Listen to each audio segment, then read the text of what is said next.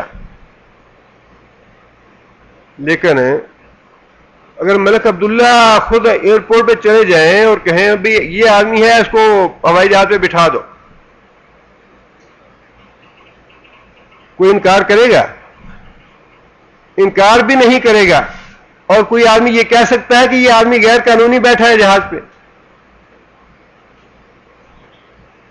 نہ اسے پاسپورٹ لیا ہے, نہ اسے ویزا لگوایا ہے, نہ امیگریشن کرایا ہے, صرف ایک ورڈ کہا کنگ نے کہ بھائی یہ بندہ ہے اس کو جہاز پہ بٹھا دو اور جہاں یہ جہاز جا رہا ہے وہاں لے جائے اسے. کیا وہ آدمی غیر قانونی تصور کیا جائے گا؟ غیر قانونی تصور نہیں کیا جائے گا. جیسا قانون جو ہے وہ ایک پیرلل موجود ہے, ویسا ہی ایک قانون یہ بھی ہے کہ کنگ جو کرنا چاہے اس کو حق پہنچتا ہے کہ وہ کر لے. اسی طرح جس اللہ تعالیٰ نے وہ قانون ہمیں دے دیا کہ اگر تم ایک عورت کو اپنے گھر میں لانا چاہتے ہو تو یہ مراحل تم نے سارے طے کرنے ہیں, اسی اللہ نے یہ قانون بھی دے دیا کہ اگر کافروں کی عورتیں تمہارے پاس آئیں تو پھر تمہارے لیے یہ طریقہ کار ہے. اس میں حیرانگی والی یا پریشانی والی یا اس میں اپنے آپ کو احساس کمتری میں محسوس کرنے والی بات کون سی ہے کہ یہ سامنے کیوں رکھا, کہ یہ نکاح کے بغیر کیوں ہوتا ہے؟ جس نے وہ نکاح کا طریقہ بنایا اسی نے وہ بھی طریقہ بنایا. اب اس کو تو ہم شرع صدر سے قبول کر لیں اور اسی ذات کا دوسرا بنایا ہوا طریقہ جو ہے اس کے بارے میں ہم دل میں تنگی محسوس کریں یا اس میں اعتراض کریں یا اس میں یہ محسوس کریں کہ یوں تو نہیں ہونا چاہیے تھا. یہ تو بے ایمانی کی بات ہے, ایمان کی بات نہیں ہے. ایمان کی بات یہی ہے کہ جس اللہ نے وہ طریقہ ہمیں بتایا ہے وہ اس پہ بھی ہم عمل کریں گے, اور اگر ویسا کوئی صورتحال پیدا ہو جائے تو اللہ نے جو طریقہ ہمیں وہ بتایا ہے اس پہ بھی اسی طرح شرع صدر کے ساتھ ہم عمل کریں گے.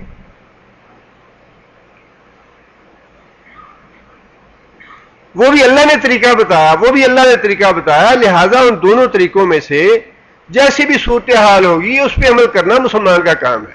لہذا ایک بات تو یہی ہے اس معاملے میں کہ جو حکم اللہ نے دیا ہے اس کو شرع صدر سے ہمیں قبول کرنا چاہیے اور اس کے بارے میں دل میں کوئی گھٹن محسوس نہیں کرنی چاہیے. وہ یہ ہے کہ جو عورتیں کافروں کی جنگ کے دوران تمہارے پاس آ جائیں ان سے خواہش پوری کرنا بغیر نکاح کے یہ جائز ہے.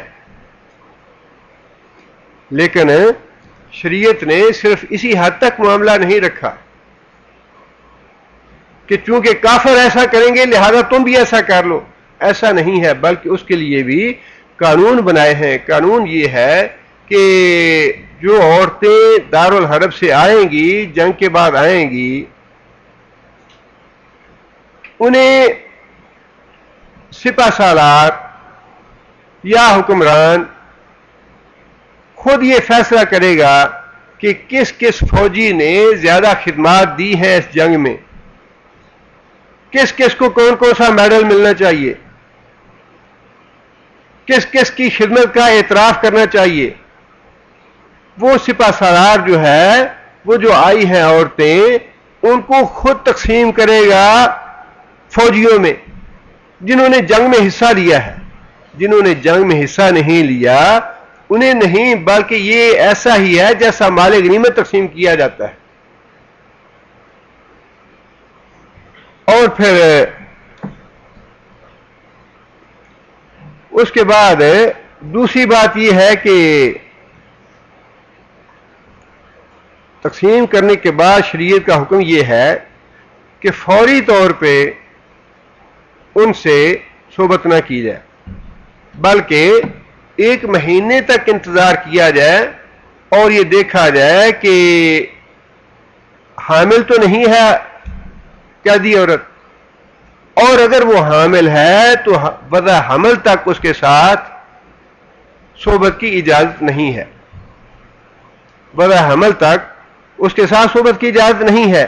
لیکن اگر 1 مہینے کے بعد یہ پتہ چل جائے کہ اس کو حیض آنا شروع ہو گیا ہے, حامل نہیں ہے, تو پھر اس کے ساتھ اجازت ہے صحبت کرنے کی. اسی طرح اور یہ حکم جو ہے یہ اگر قید میں آنے والی عورت مشرک ہے، قید میں آنے والی عورت کافر ہے، قید میں آنے والی عورت کتابیہ ہے یعنی یہودی یا عیسائی ہے، قید میں آنے والی عورت مسلمان ہے، سب کے لیے حکم ایک جیسا ہے۔ البتہ اس بات کی گنجائش موجود ہے کہ اگر اب ایک مسئلہ جو ہے وہ پہلا شریعت نے یہ بھی بتا دیا کہ جب یہ عورتیں جنگ میں تمہارے پاس آ گئیں تو اب پہلے مردوں کے ساتھ ان کے نکاح ٹوٹ گئے۔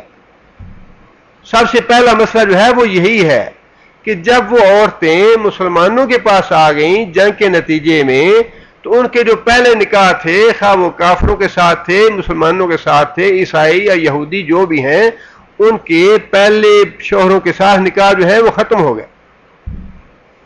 پہلا شریعت نے حکم یہی دیا ہے کہ یہ اب ان کا ان سے کوئی تعلق نہیں رہا۔ اس لیے یہ بات ارشاد فرمائی کہ اگر قیدی عورتوں میں کوئی مسلمان ہے یا کتابیہ ہے تو پھر اس بات کی بھی اجازت ہے کہ مسلمان عورت سے کوئی مسلمان مرد جو ہے وہ نکاح کر لے بجائے اس کو لونڈی بنا کے رکھنے۔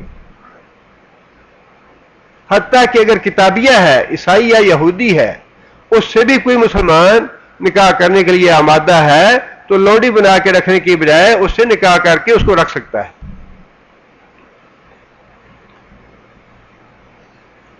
دوسری بات یہ کہ جو حکومت کی طرف سے جس آدمی کو لونڈی ملے گی صرف وہی مرد اس سے صحبت کر سکتا ہے، کوئی دوسرا اس سے صحبت نہیں کر سکتا۔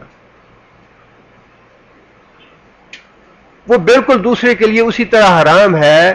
یہ دیکھیے نا، محسنات کا ذکر ہو رہا ہے، اور یہ جو قید میں آئی ہیں یہ بھی اپنے ملک میں تو محسن ہی تھی، اپنے ملک میں وہ بھی نکاح والی تھی۔ اس کا ذکر لونڈی کا نکاح والی عورتوں کے ساتھ کیوں آیا ہے؟ ایک ہی آیت میں ذکر ہو رہا ہے دونوں کا، نکاح والی عورت کا بھی اور لونڈی کا بھی۔ اس کی وجہ یہ ہے کہ وہ بھی نکاح والی ہے اور یہ بھی نکاح والی تھی جنگ سے پہلے۔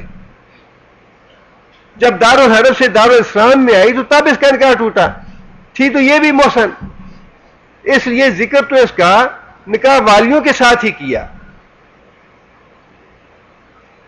لیکن اس کے بعد میں جو قواعد اور ضوابط تھے وہ الگ بتا دیے، اور ان میں سے ایک قاعدہ یہ ہے کہ جس اور مرد کے پاس جو لونڈی آئے گی اس سے وہی مرد فائدہ اٹھا سکتا ہے، کسی دوسرے مرد کو ہاتھ لگانے کی اجازت نہیں ہے۔ جس طرح نکاح کے ساتھ کوئی دوسرا آدمی فرما دیا کہ نکاح والی عورت کے ساتھ کوئی دوسرا نکاح نہ کرے، اسی طرح لونڈی جس کی ہے اس کے علاوہ کوئی دوسرا اس لونڈی کو ہاتھ نہ لگائے، دوسرے کے لیے وہ اسی طرح حرام ہے جیسا نکاح والی عورت حرام ہے۔ اور پھر تیسرا اصول یہ دے دیا شریعت نے، لونڈی سے جو اولاد پیدا ہوگی، چونکہ یہ ایک جائز طریقہ ہے لونڈی کو رکھنے کا یا اس سے صحبت کرنے کا، اس لیے شریعت نے آگے بھی سارے مسائل واضح فرمائے کہ اس لونڈی سے جو اولاد پیدا ہوگی اس اولاد کے حقوق سارے کے سارے وہی ہوں گے جو نکاحی عورت سے اولاد کے ہیں۔ پورا ضابطہ دیا ہے شریعت نے لونڈیوں، یہ ایسے نہیں ہے کہ کھلے چھوڑ دیا، جو مرضی لونڈی لے آئے اور جیسا مرضی اس کے ساتھ معاملہ کرتا رہے۔ اس کی جو اولاد ہوگی اس کے وہی حقوق ہوں گے جو نکاح کی گئی عورت کی اولاد کے حقوق ہوں گے۔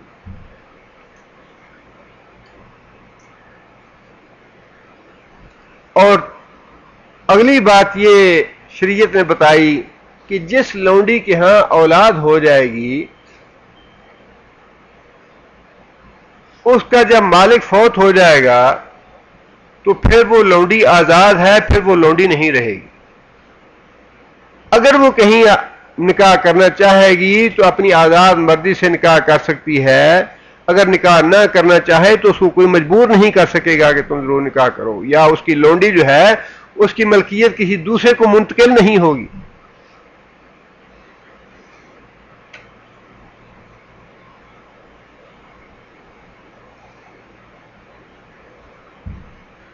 اگر لونڈی کا مالک اس کو آزاد کر کے کسی دوسرے کے ساتھ اس کا نکاح کر دیتا ہے. لونڈی کا مالک جو ہے اس کو آزاد کر کے اس کا نکاح کسی دوسرے مسلمان سے کر دیتا ہے, پھر جو پہلا مالک ہے وہ اس کو ہاتھ نہیں لگا سکتا. جو پہلا مالک ہے اس کی ملکیت ختم ہو گئی. یہ بالکل ایسے نکاح کے پیرلل نظام ہے یہ. اب مالک جو ہے اس نے کسی دوسرے کے نکاح میں دے دیا اس کو اپنی مرضی سے, اس پہ مہربانی کی اور اس کا نکاح کر دیا کسی دوسرے مرد کے ساتھ. اب مالک جو ہے وہ اس کو ہاتھ نہیں لگا سکتا. مالک کے لیے وہ حرام ہو گئی. جس کے ساتھ نکاح ہوا ہے اس کے لیے وہ حلال ہے. اور لونڈیوں کے معاملے میں شریعت نے تعداد بھی مقرر نہیں فرمائی جس طرح بیویوں کے معاملے میں مقرر نہیں فرمائی. اس کی تعداد 4 سے زیادہ بھی ہو سکتی ہے, اور اس کا تعین نہ کرنا, اس کی حد مقرر نہ کرنا, اس کی مصلحت یہ ہے کہ چونکہ جنگ کے معاملات میں عورتوں کا آنا جو ہے اس کا کوئی تعین نہیں کیا جا سکتا, اس کی کوئی حد مقرر نہیں کی جا سکتی, اس لیے شریعت نے اس کی تعداد کے بارے میں بھی کوئی تعین نہیں کیا. لیکن تعین نہ کرنے کا مطلب یہ نہیں ہے کہ انسان جتنا مرضی اس کی شاہت رانی کرتا رہے یا جتنا مرضی اس کو پھیلاتا رہے, یہ مطلوب نہیں ہے. مطلوب یہ ہے کہ جنگ کی عورتیں جب آئیں تو معاشرے میں غلاظت نہ پھیلے, معاشرے میں گندگی نہ پھیلے, معاشرے میں بدکاری اور زنا اور فحاشی نہ پھیلے, بلکہ اس کو ایک جائز راستہ دیا جائے, جائز طریقہ بتایا جائے لوگوں کو کہ فحاشی اور بدکاری اس سے نہ پھیلے. اس کا راستہ روکنے کے لیے یہ طریقہ کار اختیار کیا گیا کہ بھائی یہ ایک جائز راستہ ہے اور اس طریقے سے تم ان کے ساتھ معاملہ نپٹا سکتے. یہ ہے لونڈیوں کے معاملے میں. آگے اللہ تعالیٰ نے فرمایا کہ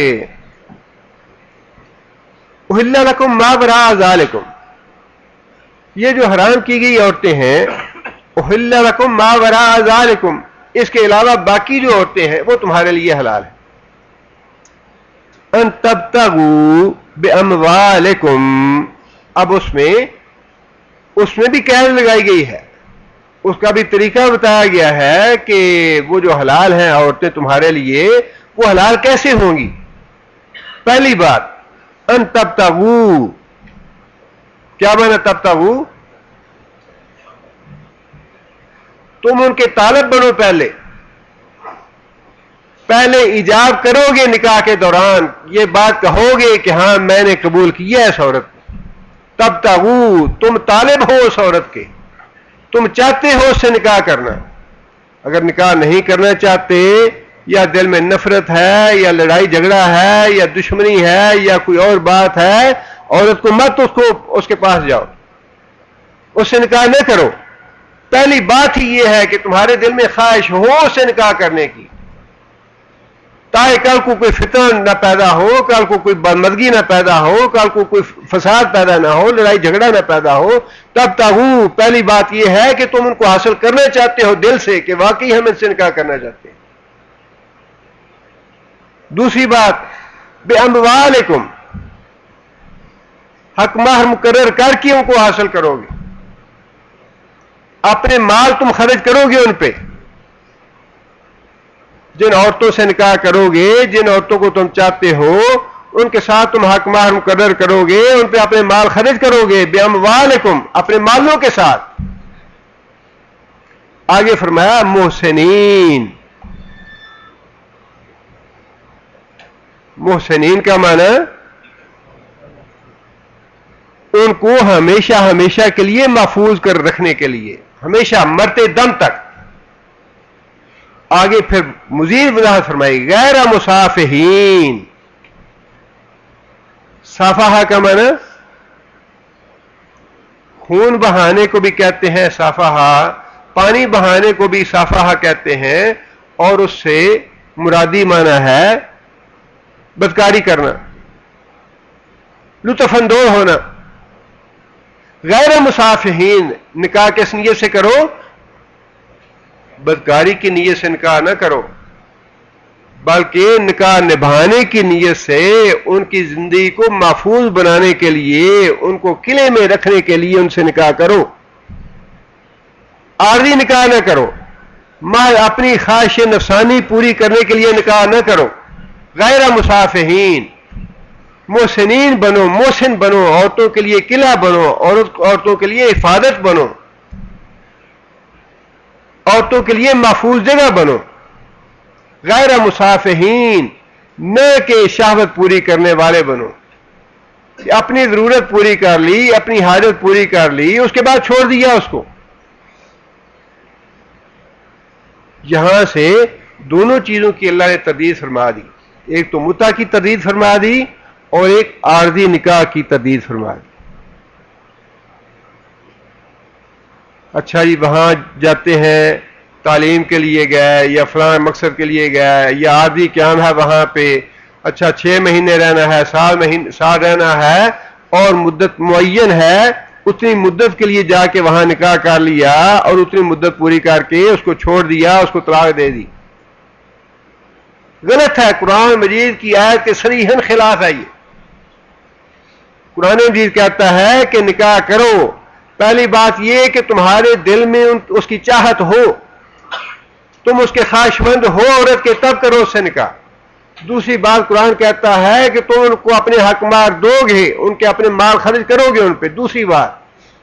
اور تیسری بات اللہ تعالیٰ فرماتے ہیں کہ ان کو ہمیشہ ہمیشہ اپنی حفاظت میں رکھنے کے لیے نکاح کرو گے، عارضی طور پہ نہیں، اپنی خواہش پوری کرنے کے لیے نہیں، بلکہ مکمل طور پہ پوری زندگی ساتھ نبھانے کے لیے نکاح کرو۔ طلاق کا راستہ تو رکھا انسان کو جب انسان بے بس ہو جائے، لیکن فرمایا یہی کہ حلال چیزوں میں سے سب سے زیادہ ناپسندیدہ طلاق ہے۔ اس لیے فرمایا کہ جو نکاح ہے وہ موت تک اپنا ساتھ نبھانے کی نیت سے کرو۔ نیت تو یہ ہونی چاہیے نا، نیت تو اللہ کی اطاعت میں انسان کرے گی، کہ نیت تو یہی ہے کہ موت تک نبھانا ہے نکاح۔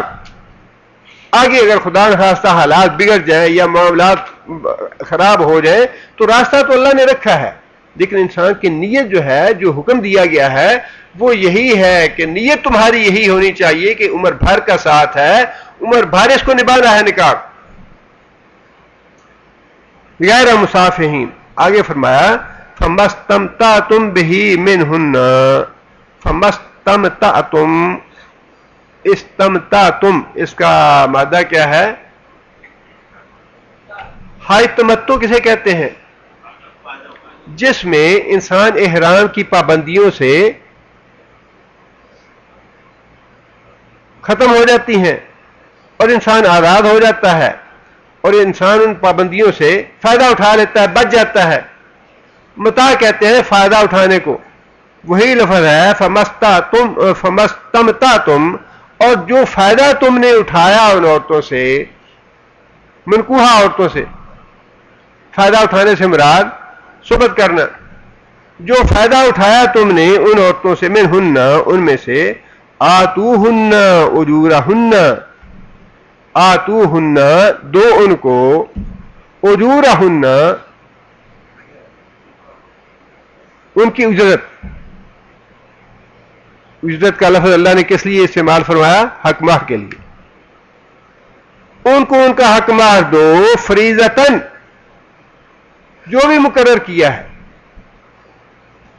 جو بھی تم نے فرض کر لیا، جو بھی تم نے مقرر کر لیا، تھوڑا یا زیادہ، اب تم نے ان سے فائدہ اٹھایا تو فائدہ اٹھایا تم نے حق مہر مقرر کر کے، لہذا جو حق مہر مقرر کیا ہے وہ دو ان کو۔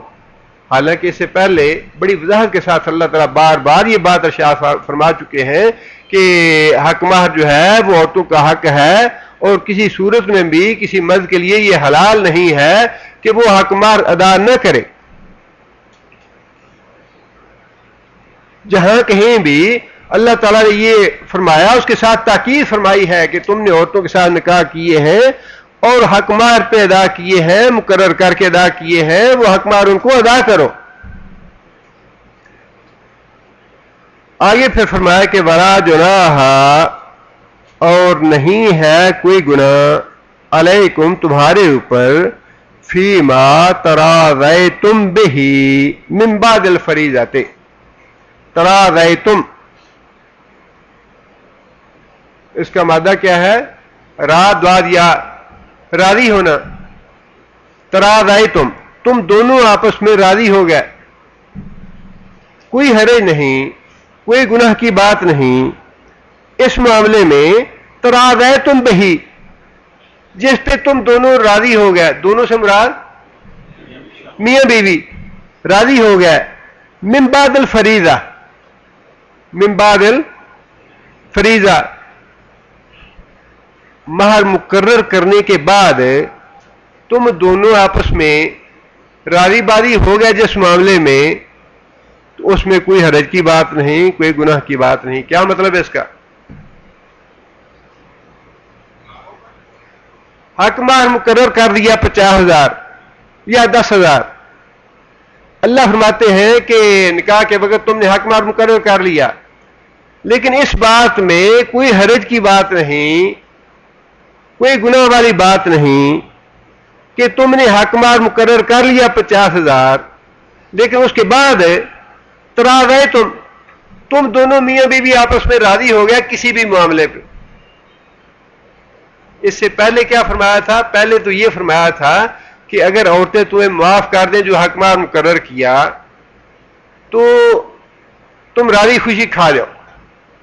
مطلب یہ کہ اس میں کوئی گناہ والی بات نہیں. اگر عورت فی الواقعی اپنی آزاد مرضی سے بغیر کسی دباؤ کے، بغیر کسی ٹینشن کے اور بغیر کسی تمہارے مطالبے کے اپنی آزاد مرضی سے تمہیں معاف کر دیتی ہے تو فرمایا جائز ہے، کوئی حرج کی بات نہیں ہے، تمہارے لیے حلال ہے. یہ وہاں تو واضح طور پہ یہ فرمائی بات، لیکن یہاں وہ بات ارشاد نہیں فرمائی، یہاں اسے مختلف بات ہے.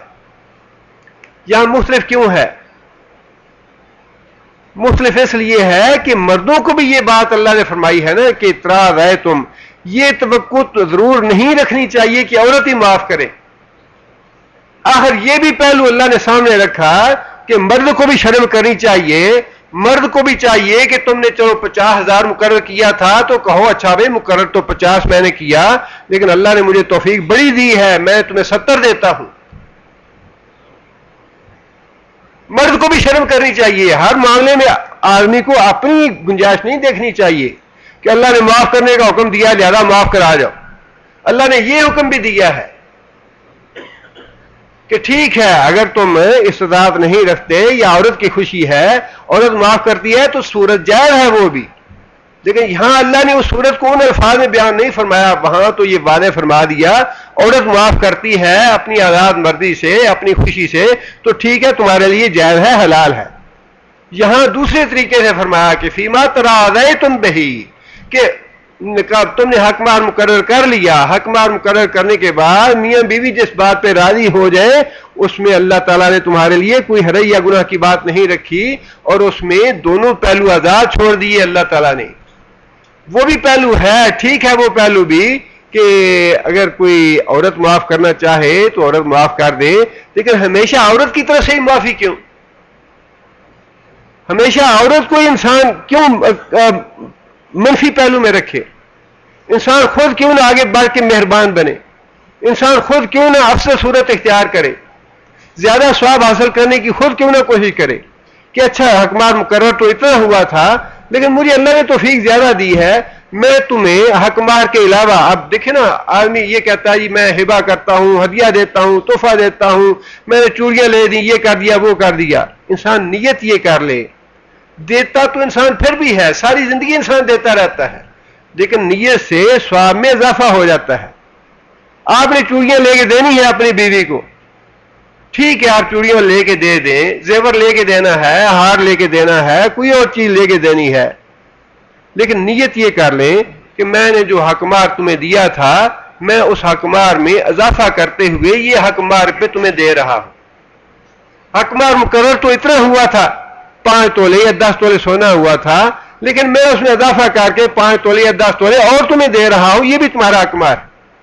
نیت کی وجہ سے اس کے ثواب میں کہیں زیادہ اضافہ ہو جائے.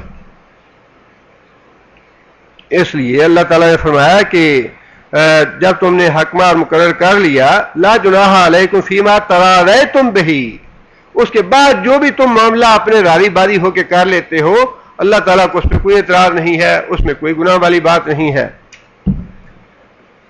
ان اللہ کان علیما حکیما، بے شک اللہ تعالیٰ جاننے والے بھی ہیں اور بڑی حکمت والے ہیں۔ جہاں کہیں بھی اللہ تعالیٰ نے احکام دیے ہیں اس طرح کے، اس کے آخر میں اللہ تعالیٰ نے یہ بات ارشاد فرمائی کہ اللہ تعالیٰ بڑی حکمت والے ہیں۔ حکیم کون ہے؟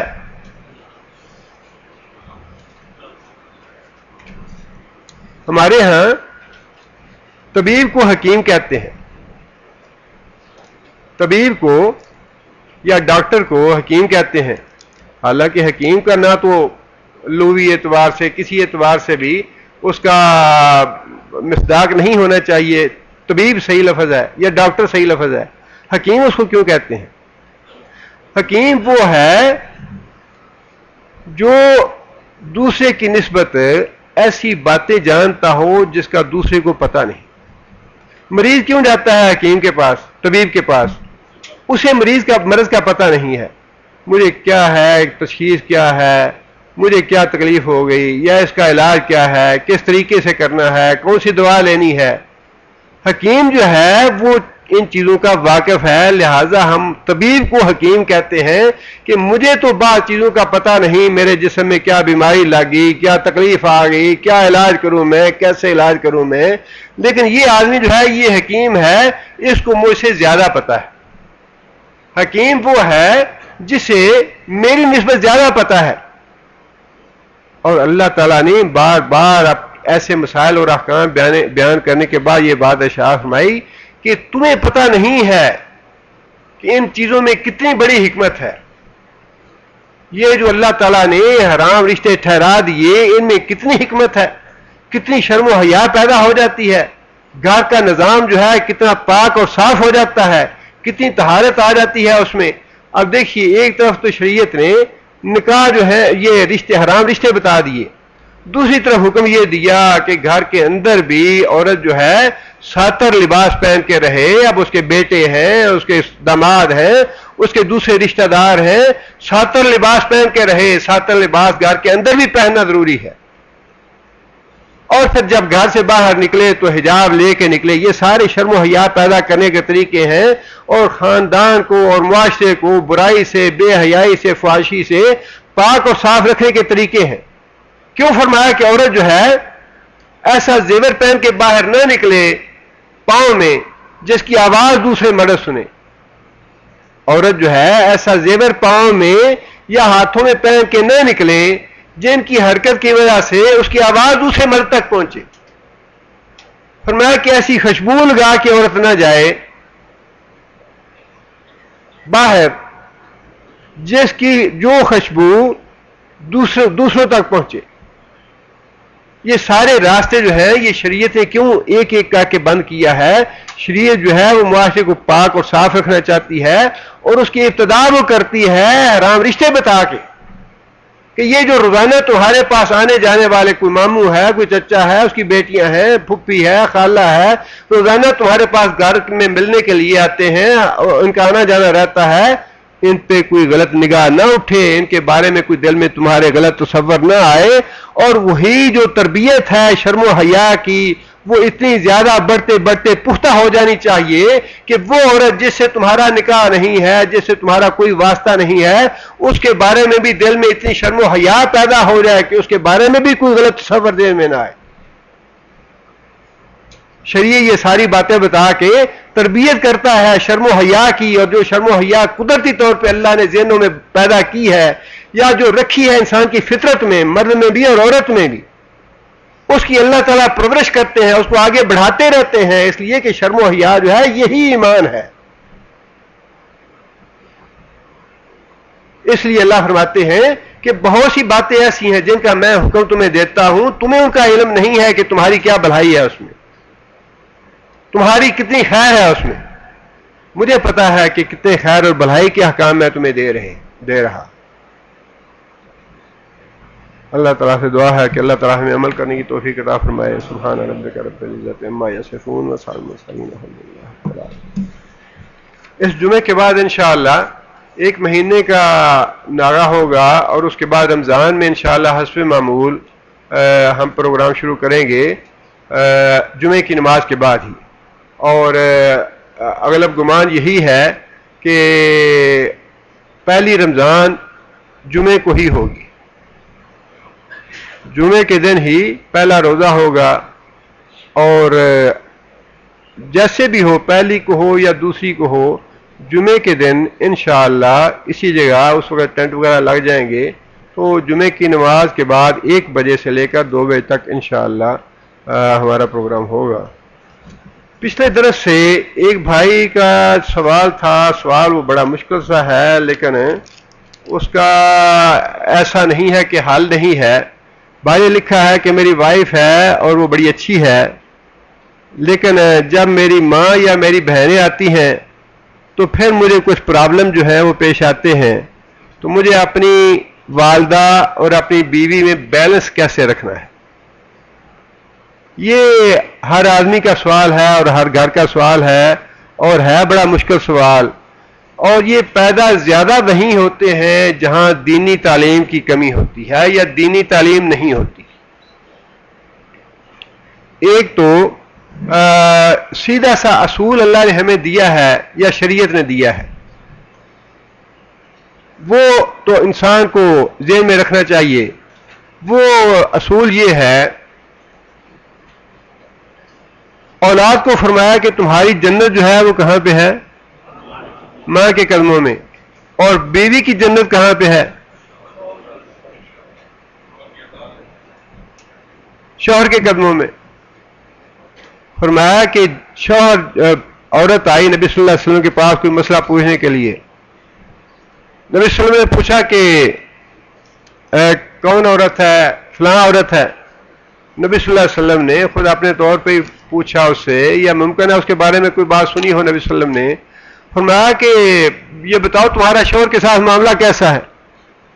کہنے لگی یا رسول اللہ میں اپنی حد تک کوشش کرتی ہوں اس کو راضی رکھنے کی اور اس کی اطاعت کرنے کی. فرمایا کہ اچھا ٹھیک ہے لیکن یہ بات یاد رکھو کہ تمہاری جنت اور دوزخ تمہارا شوہر ہے. تمہاری جنت اور دوزخ تمہارا شوہر ہے. اور اولاد کو فرمایا کہ تمہاری جنت جو ہے وہ تمہاری ماں کے قدموں میں ہے. لیکن بات وہی ہے کہ محض الفاظ سے تو ذہن بدلتے نہیں. الفاظ آپ کسی کے سامنے پڑھ بھی دیں بتا بھی دیں فوری طور پہ. یہ تو ایک تربیت کا معاملہ ہے. بچپن سے تربیت شروع ہو بیٹے کی بھی بیٹی کی بھی. آہستہ آہستہ ان کو تعلیم دی جائے قرآن پڑھایا جائے ترجمہ پڑھایا جائے تشریح بتائی جائے پھر احادیث کے مسائل بتائے جائیں احکام بتائے جائیں اللہ اور اللہ کے رسول کے احکام کی اہمیت واضح کی جائے. پھر وہ ذہن بنتا ہے کہ ہاں ٹھیک ہے یہ بات اللہ نے فرمائی اللہ کے رسول نے فرمائی یہ ایسے کرنا ہے ایسے کرنا ہے. لیکن اس پہلو کے علاوہ بھی اس مسئلے کا انحصار جو ہے وہ ہر انسان کی اپنی ثوابدید اپنی اہلیت اپنی صلاحیت اپنے علم پہ بھی ہے. بعض ذہین آدمی عقل مند آدمی پڑھے لکھے لوگ ایسے ہوتے ہیں کہ وہ بیوی کو بھی خوش رکھتے ہیں ماں کو بھی خوش رکھتے ہیں خوش نصیب ہوتے ہیں وہ. اور بعض بیچارے لا علم ہوتے ہیں جذباتی ہوتے ہیں یا بیلنس نہیں رکھ سکتے. ماں بھی ناراض بیوی بھی ناراض. پھر بعض ایسے ہوتے ہیں جو ایک کو رکھ لیتے ہیں کوئی ماں کو رکھ لیتا ہے کوئی بیوی کو رکھ لیتا ہے. معاملہ تو واقعی یہ مشکل ہے لیکن ناممکن نہیں ہے اس لیے کہ اسلام نے کوئی ایسا حکم ہمیں دیا نہیں جو ناممکنات میں سے ہو. اب میری دانش میں واللہ عالم بالصواب اپنی اپنی سوچ ہے. اس سوال کا جواب تو اسی سوال میں دیا ہوا ہے اور اچھا کیا بھائی نے وضاحت کے ساتھ یہ بات لکھی کہ میری وائف جو ہے میرے ساتھ تو بڑی اچھی ہے. مسئلہ تب پیدا ہوتا ہے جب ماں آتی ہے. مسئلہ تب پیدا ہوتا ہے جب ماں آتی. اب بات وہی ہے کہ نبی صلی اللہ علیہ وسلم کے پاس ایک آدمی نے آ کے شکوہ کیا یا رسول اللہ باپ جو ہے وہ اس طرح میرا مال لیتا ہے، میری فلاں چیز لیتا ہے، فلاں کرتا ہے. نبی صلی اللہ علیہ وسلم نے گن گن کے اس کو یہ بات بتائی کہ بیٹا جب تم ایک دن کے بچے تھے اس وقت تو تمہارا باپ ظالم نہیں تھا. جب تم 2 مہینے کے تھے تمہاری ماں جو تھی تمہارا گند صاف کرتی تھی، تمہیں دودھ پلاتی تھی، تمہیں کھلاتی تھی، اس وقت تو تمہاری ماں ظالم نہیں تھی. جب تم 6 مہینے کے تھے تمہاری تربیت کرتے رہے، تم پہ پیسہ خرچ کرتے رہے، تمہیں بڑھایا، تمہیں پڑھایا، تمہیں لکھایا، اس وقت تو تمہارے ماں باپ ظالم نہیں تھے، اس وقت تو برے نہیں تھے وہ. جب تم 10 سال کے ہو گئے، تمہاری تعلیم کی، تمہیں پڑھایا لکھایا، سب کچھ تمہارا کیا، تم پہ خرچ کیا، اپنا پیٹ کاٹ کے تمہارے اوپر خرچ کرتے رہے، اس وقت تو وہ برے نہیں تھے. جب تمہارے لیے بیوی تلاش کی، تمہارا نکاح کیا، سارا شادی کی تمہاری، اس وقت تو برے نہیں تھے. اور آج تم یہ کہتے ہو کہ میری ماں بری ہے اور میرا باپ برا بن گیا. ماں باپ ایسے ہیں کہ جن کا حق انسان ادا کر نہیں سکتا. اللہ اور اللہ کے رسول کے بعد اگر کوئی ذات ایسی ہے کہ جس کا انسان ساری زندگی بھی خدمت کرتا رہے، ساری زندگی ان کے قدموں پہ پڑا رہے، ساری زندگی ان کی اطاعت کرتا رہے، ساری زندگی ان کو راضی رکھنے کی کوشش کرتا رہے، پھر بھی حق خدمت ادا نہیں کر سکتا ماں باپ.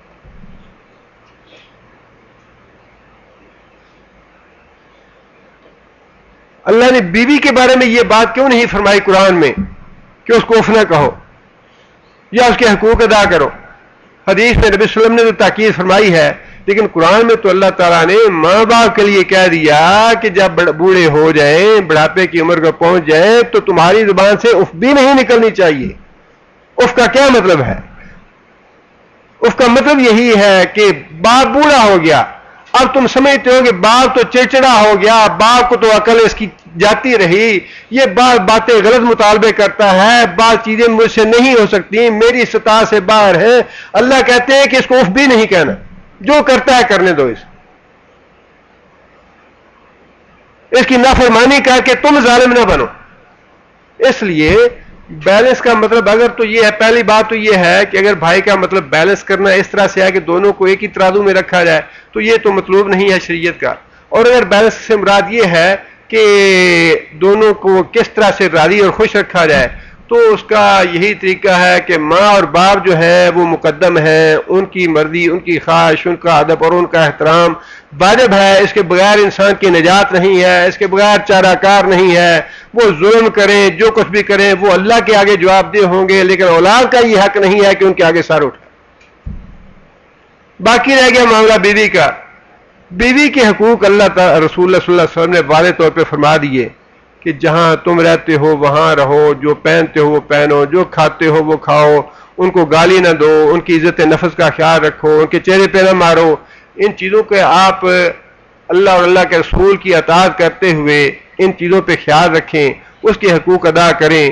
اس کے بعد اگر بیوی راضی ہوتی ہے، ناراض ہوتی ہے، تو اس کو بعد مسئلہ سمجھانا چاہیے کہ یہ مسئلہ ایسے ہے اور تمہارے میں حقوق پورے ادا کر رہا ہوں، لہٰذا. اور پھر دیکھیں نا اللہ تعالیٰ نے نبی صلی اللہ علیہ وسلم نے یہ بات کیوں فرمائی کہ میں نے عورتیں جہنم میں زیادہ دیکھی ہیں؟ فرمایا کہ عورتیں میں نے جہنم میں زیادہ دیکھی ہیں کہ عورت ناشکری کرتی ہیں. عورت نے پوچھا یا رسول اللہ کیا اللہ کی ناشکری کرتی ہیں؟ فرمایا نہیں، اللہ کی ناشکری نہیں کرتی، اپنے شوہر کی ناشکری کرتی ہیں. اور ساتھ آگے نبی صلی اللہ علیہ وسلم نے یہ الفاظ بھی فرمائے کہ جب بھی عورت کو، بیوی کو کوئی تکلیف ہوتی ہے، کوئی شکوہ پہنچتا ہے تو کہتی ہے کہ میں نے تو کبھی تم سے کوئی خیر کی بات دیکھی نہیں. اللہ کے رسول سے زیادہ سچا کون ہو سکتا ہے؟ بیویوں کے معاملے میں تھوڑا سا ہمیں محتاط رہنا چاہیے. ماں کے معاملے میں جو ہے وہ بالکل ہمیں اپنا سر نیچے ڈال دینا چاہیے. اس لیے حقوق ادا کریں، حقوق میں کوتاہی نہ کریں. عورت کے حقوق جو ہیں سارے کے سارے ادا کریں اور برضا و رغبت ادا کریں، اس میں کمی نہ کریں. لیکن اس کے باوجود بھی عورت خوش نہ ہو یا بیوی خوش نہ ہو تو پھر اس کو جو شریعت کے احکام ہیں اس کے مطابق سمجھانا چاہیے اور اس کی ذہنی تربیت کرنی چاہیے، ذہنی تطہیر کرنی چاہیے تاکہ یہ ایک بھائی نے لکھا ہے کہ گزارش کی جاتی ہے درس شروع ہونے سے پہلے اپنے موبائل سائلنٹ کر لیا کریں. ایک بھائی نے لکھا ہے کہ 2 ہفتے پہلے میں نے گھر کچھ پیسے بھیجے ہیں ابھی تک نہیں پہنچے. انشاءاللہ اللہ محفوظ کرے گا, رزق حلال ضائع نہیں ہوتا انشاءاللہ. کیا مالک کی وفات کے بعد مالک کی وراثت میں لونڈی کو حصہ ملے گا اگر اس سے اولاد ہو اور اگر اس سے اولاد نہ ہو؟ اگر اس سے اولاد ہے تو اولاد کے حقوق تو ہیں, اور اس کی لونڈی جو ہے اس کی وراثت کے بارے میں واضح نہیں ہوں, لیکن یہ بات واضح ہے کہ وہ آزاد ہو جائے گی. اور لونڈی کے لیے یہ بہت بڑی غنیمت کی بات ہے کہ اب وہ کسی کی آگے اس کی وراثت منتقل بیٹوں کو نہیں ہوئی. لونڈی جو ہے وہ آزاد ہو جاتی ہے اور اس کی اولاد کے حقوق وراثت کے وہی ہیں جو دوسرے صلبی اولاد کے ہیں, لیکن خود اس کو وراثت میں حصہ ملتا ہے یا نہیں یہ چیز دیکھنی پڑے گی. ایک بھائی نے لکھا ہے کہ کسی معاملے میں وہ پریشان ہیں, اللہ تعالیٰ سے دعا ہے کہ اللہ تعالیٰ ان کی پریشانی دور فرمائے. اور ایک بھائی نے لکھا ہے ان کے بیٹے کی آنکھ میں تکلیف ہے, اللہ تعالیٰ ان کی تکلیف رفع فرمائے. میں صاحب نصاب ہوں, اللہ تعالیٰ تو سے جتنا صاحب بنتا ہے جائز نکالتا ہوں, مرضی میں زکوٰۃ دیتا ہوں. وہ رشتہ دار بھی ہیں اور بے نماز بیچتی ہیں اور قبروں کے پجاری بھی ہیں. دیکھیے بات یہ ہے کہ زکوٰۃ جو ہے یہ اسی طرح عبادت ہے جس طرح نماز عبادت ہے. نماز اگر آپ وضو کے بغیر پڑھیں گے تو نماز نہیں ہوگی, اگر کسی قبر پہ جا کے نماز پڑھیں گے نماز نہیں ہوگی. اسی طرح باقی بھی احکام ہیں نماز کے بارے میں, قبلے کی طرف رخ نہیں کریں گے نماز نہیں ہوگی. اسی طرح زکوٰۃ عبادت ہے اور اس عبادت کو ضائع نہ کریں. جو دے چکے وہ انشاءاللہ قبول ہے, جو آپ دے چکے وہ انشاءاللہ قبول ہے, وہ ضائع نہیں ہوئی.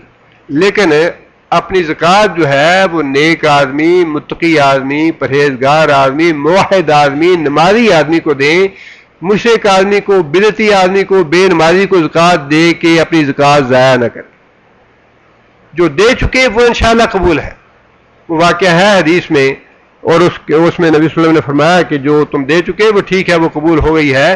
لیکن زکوٰۃ دیتے ہوئے اس بات کا اطمینان ضرور کرنا چاہیے کہ جس کو ہم زکوٰۃ دے رہے ہیں وہ موحد ہے, مشرک نہیں ہے, نمازی ہے, بے نماز نہیں ہے, فاسق اور فاجر نہیں ہے, متقی اور صالح ہے. ہاں البتہ آپ کے رشتہ دار ہیں اور آپ ان کی تالیف قلب کے لیے ان کی مدد کرنا چاہتے ہیں تو ویسے صدقہ خیرات سے ان کی مدد کریں, زکوٰۃ ضائع نہ کریں.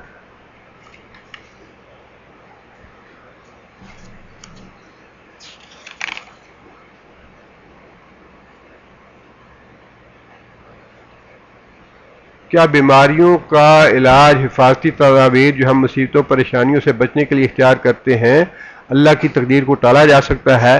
نبی صلی اللہ علیہ وسلم کے پاس ایک بدو آیا اور اس نے کہا یا رسول اللہ کیا میں اپنے اونٹ کو اللہ کے توکل پہ چھوڑ دوں ایسے ہی؟ نبی صلی اللہ علیہ وسلم نے فرمایا کہ پہلے اس اونٹ کے پاؤں باندھو پھر اللہ پہ توکل کر کے چھوڑو اسے. جس کا مطلب یہ ہے احتیاطی تدابیر اختیار کرنا, اپنی بیماریوں کا علاج کرنا بالکل جائز ہے اور اس کا حکم ہے. اللہ تعالیٰ نبی صلی اللہ علیہ وسلم نے بغیر اونٹ کے پاؤں باندھے اس پہ توکل کرنے کا اجازت نہیں دی اس آدمی کو. اس لیے جتنے بھی معاملات ہیں ان میں تدبیر اختیار کرنا اور ان میں علاج وغیرہ کرنا بالکل جائز ہے, بلکہ اس کا حکم ہے. بھائی نے لکھا ہے کہ بیٹی کے لیے دعا کریں, اللہ تعالیٰ ان کی بیٹی کو صالح بنائے, نیک بنائے, اس کی قسمت اچھی کرے. اور ان کے بھائی کو پریشانی ہے, اللہ تعالیٰ ان کی پریشانی دور فرمائے. نماز فجر اذان کے بعد سنت ادا کرنے کے بعد فوراً پہلی صف میں دائیں طرف کچھ آدمی 1-2 منٹ کے لیے لے جاتے ہیں, کیا یہ سنت سے ثابت ہے؟ یہ بالکل سنت سے ثابت ہے اور یہ متروک سنت ہے, یہاں بھی اس پہ عمل نہیں ہوتا. جو آدمی اس سنت کو زندہ کرے گا, اس پہ عمل کرے گا, اس کو انشاءاللہ بہت زیادہ اجر و ثواب ہے اس کے لیے. بھائی نے لکھا ہے کہ ان کے نومولود بیٹا ہے, پاکستان میں بیمار ہے, اللہ تعالیٰ اس کو شفا عاجلہ اور کاملہ عطا فرمائے. سجدہ تلاوت ہر نمازی کے لیے ضروری ہے یا باہر مسجد سے گلی میں مقام میں تلاوت جو سنتے ہیں سجدہ ادا کرنا, سجدہ تلاوت نہ کریں نمازی کا دوسرا آدمی بھی گناہگار ہوگا؟ سجدہ تلاوت اگر نہ کیا جائے تو آدمی گناہگار نہیں ہے انشاءاللہ. یہ مسئلہ بالکل درست ہے. سجدہ تلاوت کرنے پہ اجر و ثواب بہت ہے, فضیلت بہت زیادہ ہے اس کی. نبی صلی اللہ علیہ وسلم نے فرمایا کہ جب انسان سجدہ تلاوت کرتا ہے تو شیطان جو ہے وہ روتا ہے, پیٹتا ہے کہ مجھے حکم دیا گیا سجدے کا, میں نے سجدہ نہیں کیا, اس کو حکم دیا گیا تو یہ سجدہ کر رہا ہے. فضیلت بہت زیادہ ہے اس کی. لیکن اگر کوئی آدمی نہ کر سکے کسی بھی وجہ سے تو انشاءاللہ گناہگار نہیں ہے, واجب نہیں ہے, سنت ہے, اس کا اجر و ثواب بہت ہے.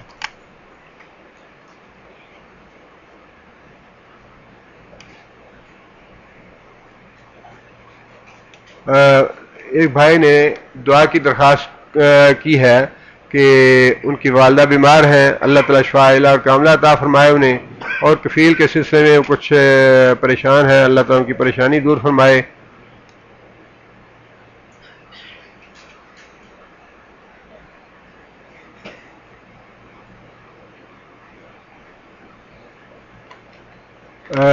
سب انسان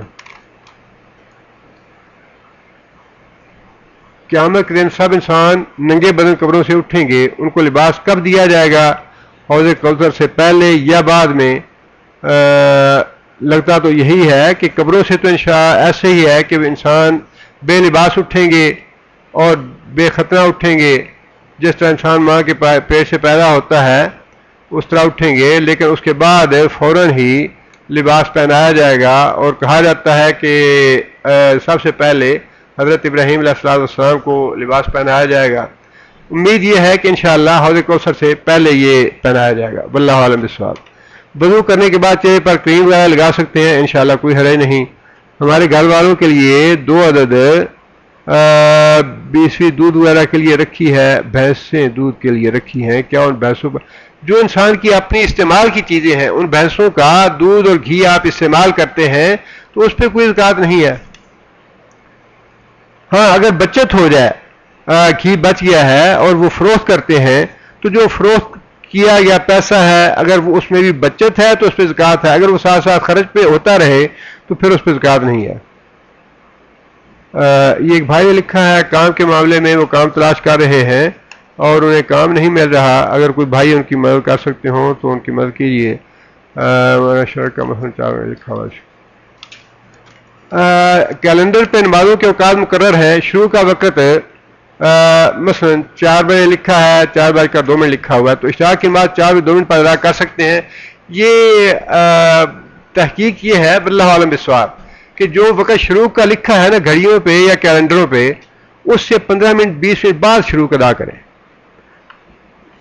شروع کا ویسے الفاظ سے تو یہی شبہ ہوتا ہے کہ یہ نماز شروع کا وقت لکھا ہے, لیکن بعض لوگوں کی تحقیق یہ ہے کہ وہ وقت طلوع آفتاب کا ہے, لہذا 15 منٹ یا 20 منٹ انتظار کر کے نماز پڑھنی چاہیے. واللہ عالم بالصواب.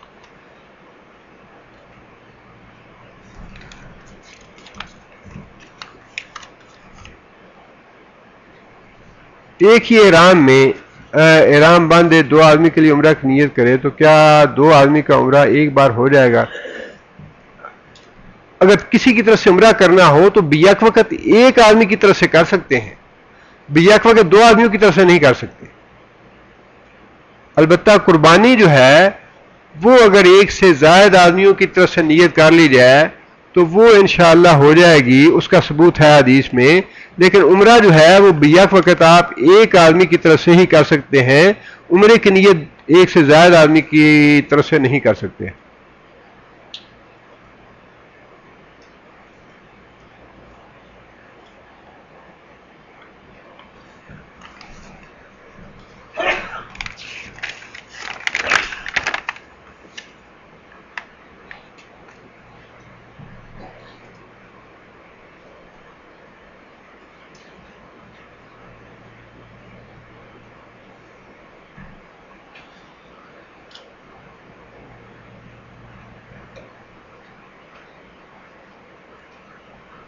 دیکھیے یہ ایک بھائی نے سوال کیا ہے, اکثر میرے دل میں خیال آتا ہے کہ ہم جو بھی دعا اللہ سے مانگتے ہیں ہر دعا قبول نہیں ہوتی. اللہ جس میں اپنی مقصد دیکھتا ہے وہ قبول کر لیتا ہے. اس کا مطلب یہ ہوا کہ اللہ اگر چاہے تو دعا قبول ہوگی ورنہ نہیں. بندہ ساری زندگی لگا رہے وہ دعا قبول نہیں ہوگی. بات ایسی نہیں ہے کہ اللہ جس میں اپنی مصلحت دیکھتا ہے، بلکہ اللہ کی تو مشیت ہے، لیکن مصلحت ہماری ہے جو اللہ دیکھتے ہیں. مصلحت ہماری ہوتی ہے جو اللہ دیکھتے ہیں. نبی صلی اللہ علیہ وسلم نے فرمایا کہ دعا قبول ہونے کی 3 صورتیں ہیں. ایک صورت تو یہ ہے کہ انسان کی دعا فوری قبول ہو جائے، اور اس بات کا تجربہ ہر آدمی کو ہوگا کہ انسان کی زندگی میں کتنے لمحات ایسے آتے ہیں کہ انسان نے جو دعا مانگی وہ اللہ نے قبول کر لی. اور دوسری صورت یہ ہے کہ کوئی آنے والی مصیبت اللہ ٹال دیتے ہیں اس دعا کے نتیجے میں. اب کون انسان یہ کہہ سکتا ہے کہ مجھے پتا تھا کہ مجھ پہ کوئی مصیبت کل آنے والی نہیں تھی؟ جس آدمی کی دعا قبول نہیں ہو رہی، ممکن ہے کہ کوئی اللہ تعالیٰ بہت بڑی مصیبت اس سے دور کر رہے ہو اس کی. اور یہ ایمان ہے ہمارا کہ جو اللہ کے رسول نے باتیں ارشاد فرمائی ہیں وہ ویسی ہی ہیں جیسے اللہ کے رسول نے فرمائی.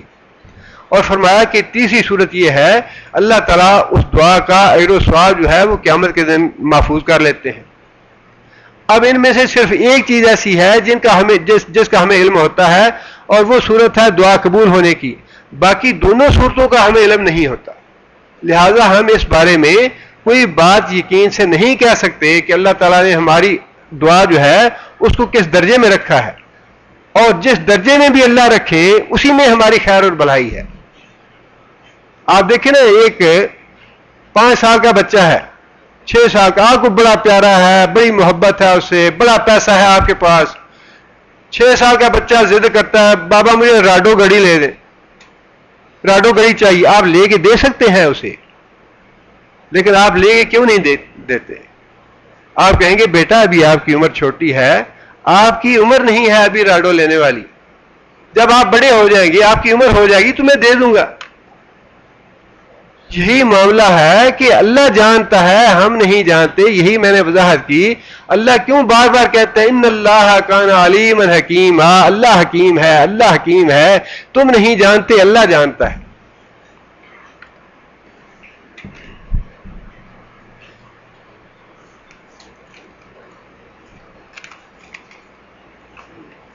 حق مہر کا صحیح وقت کون سا ہے؟ حق مہر کے بارے میں یہ مسئلہ علماء نے لکھا ہے.